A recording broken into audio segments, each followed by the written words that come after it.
is amazing. I'm only here today because he said he loved me enough to fight to get me back to what I love. Because, ladies and gentlemen, 2 years to the date of my illness, I danced my way back into my school as a quad amputee principal. And when I tell you, that's a glorious feeling. And why did I do that? Well, because I love what I do. I'm passionate about being an educator. I retired last year with 30 years in education. Don't I look good for 30? And that's because I have that man in my life who actually put me back together, sort of like Humpty Dumpty's people. He puts me together every day. And so, you see, I wake up every morning grateful for my second chance. And then I also have this song in my head every morning. I just walk around singing, what a man, what a man, what a mighty good man. Because without him, I wouldn't be here. He's become everything to me. And I say that because I'm in a group of mostly black educators. And I want you to look at not just my educational story, because I was a teacher, a principal, an assistant principal, and an executive director of all elementary schools in my district as a quadruple amputee, but I also want you to see the love story that we have, so that when you leave here, you're forever changed, not only in your professional lives, but in your personal lives. You know, it takes a commitment for someone to sign up for what he signed up for, and I'm grateful. That's why you're gonna see I'm a happy person, I'm an excited person about everything that I do, and it's because of the people I surround myself with. I am a living, shining example that ordinary people can do extraordinary things every single day when you live a life without excuses. Was my recovery easy? Absolutely not. Every part of it, and even still today, just climbing those stairs feels like I won an Academy Award, because I face battles and hurdles every day, but I conquer them, and I live boldly and proudly as a quadruple amputee. Because if I ask you to raise your hands, and not the people who came to my table and figured out I had something different about me because you shook my hand and you said, whoa, that didn't feel like a regular hand. How many of you would have guessed that I was a quadruple amputee? I know, we make this look good, my husband and I, don't we? I'm so excited about that. That is because I live my life without excuses, and I'm here today to tell you that. Why? Because I have a purpose in my life. I chose to serve others, and I chose that at a very young age. And I live a life of service. And knowing my why I get up every morning, and why even after retiring, I still have a passion and a fire burning inside of me to impact educators, especially these black male educators who are here today. I know you know your purpose because you're here today, and you're trying to continue to learn and grow. And I've met some amazing people here. And so I tell you to live out your purpose. For me, it was to make sure that my students knew there was life outside of their zip code. We're from a very small town, and they tended to dream small. I said, no, we're gonna have big, bold dreams in our school, but we're also going to teach our children that dreams without goals and action rarely come true. And so I want you to know that we're counting on you to be those change agents, the ones that step up and step in for our children, as I did for all of my students. And when I returned, inspiring them was a little bit easier. It was pretty hard for a student to tell me they didn't do homework and know my story. It was pretty difficult for them to say I stayed home because I had a headache, like I used to hear before my illness. And now they said, oh, I'm here and I don't feel too well, but I thought about you and said, I can't stay home. She'll get me tomorrow and remind me of her story. And so I get to inspire them in a different way and live my life differently. I'm so proud and blessed. I want you to know today, educators, that it is important that you embrace the power you have. With that power comes huge responsibility. It's our job to create conditions for success for all children. And that it is a very huge responsibility that should weigh on you every day. And I tell you, when you arrive at your building, I want you to leave the baggage at home. I told my staff, I don't want you to bring any of that baggage here. So if your spouse woke up on the wrong side of the bed and you claim to wake up on the right side, leave it at home. If you decided that your children weren't getting ready quick enough for you, don't bring that here. And if you had traffic and some road rage, leave it on the streets. When you arrive at this building, I want your game face on, because you in that classroom, you are the deciding factor. You are the difference in whether our children succeed or fail. I want you to know that your impact should never be questioned. You don't even know how far-reaching your influence and your impact is. It goes on for generations and generations. And as a 30-year educator, I can tell you I still have students coming back to me to tell me that what I did in the classroom, what I did in my school, helped them to succeed. I know one thing, that there are going to be thousands of children who remember you and what you've done for them, good or bad. So let's make sure it's the good stuff. But nobody really remembers the man who sold them their first car, or the lady at the bank who helped you make your first loan on your home. I don't really remember those people, but I can tell you who I had as a kindergarten teacher and go all the way to 12th grade.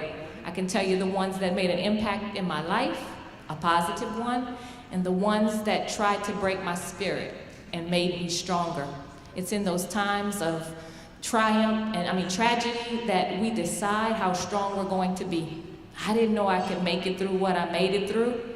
I didn't know how strong I was until being strong was my only choice. And so when you face adversity, when you have barriers that you need to conquer, I need you to know that you can do it. I want you to carry my story in your spirit. Think of that lady who got up here on that stage. This is me. I'm proud to present this to you. Some people ask, why do I share this very intimate picture of myself with people who are strangers? I say I meet no strangers. This is who we wake up to every morning, my husband and I, before he puts me together again and puts before you what you see today. Because I want to be your motto of no excuses. I want to say expect greatness of everything in your life. I do.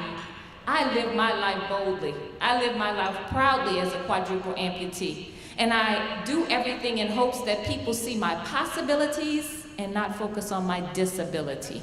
I want you to know that greatness begins with you, as it began with me. When I returned, I said, I can do the job as principal. My district trusted me. And guess what? I worked so hard and did my very best every day that the children in the building became inspired by me, and sometimes just walking in the classroom inspired them for greatness. I love my kids so much, and I wanted them to embrace the new me, the new quadruple amputee principal. I made them very comfortable with that. So comfortable that they had a name that limb contest. When I returned, they were going to name my prosthetic limbs. And at first I thought, is that cute or is that a good thing? But once my 5th graders made a campaign to me about why that was important, that the children would make friends with my new limbs and understand what was happening in my life, that I get to introduce you to Hansel and Gretel and Jack and Jill. So when you think that children aren't resilient and they aren't watching everything we do, they said, Miss Valentine, those are 4 friends that we never want you to leave home without.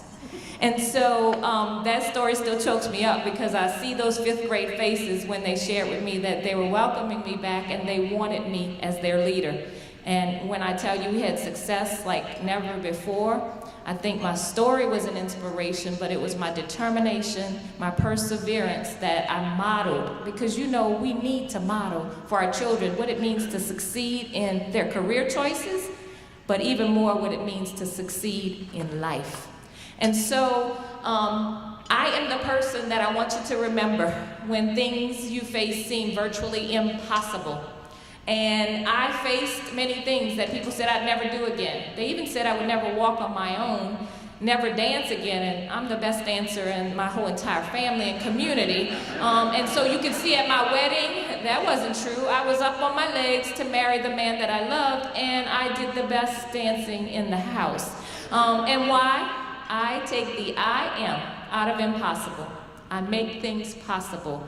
And so as you face things that will challenge you, children that will challenge you and make you think and do things differently, remember that you can do it. We can, we will, we must survive and succeed at everything that we do. I became a person that started to say yes more, because I used to hesitate on doing things. I live my life uncomfortable, and I'm okay with that. I say yes a whole lot more to things that make me take risks and just do things differently. And when I say yes at school, sometimes it got me in trouble because before I asked enough questions, I said, is it good for my children? Then we're in, I'm in, count me in. So much that one particular time I said yes before I really should have said no. They convinced me during our community morning meeting with all of our children and staff and parents to actually do something outside of my comfort zone. And it was a flash mob. So if you look real close, you won't hear it, but you'll see Beyonce even joined us. It was a healthy kick about getting moving and eating healthy, and I said, if it's good for our children, I'll participate. Well, look and see if you happen to see her make a guest appearance. She's wearing a Drew Brees jersey because she's loving the Saints. And 95% of my faculty participated this day. They could not give me the excuse that they didn't have rhythm or that they couldn't dance. Because I said, if quadruple amputee is out here, let's get moving. Have you found Beyonce yet? She's wearing the Drew Brees jersey. He's number 9. I mean, I don't hear y'all responding to that. She's really working that get your body moving thing. She's gonna have some fancy moves, okay?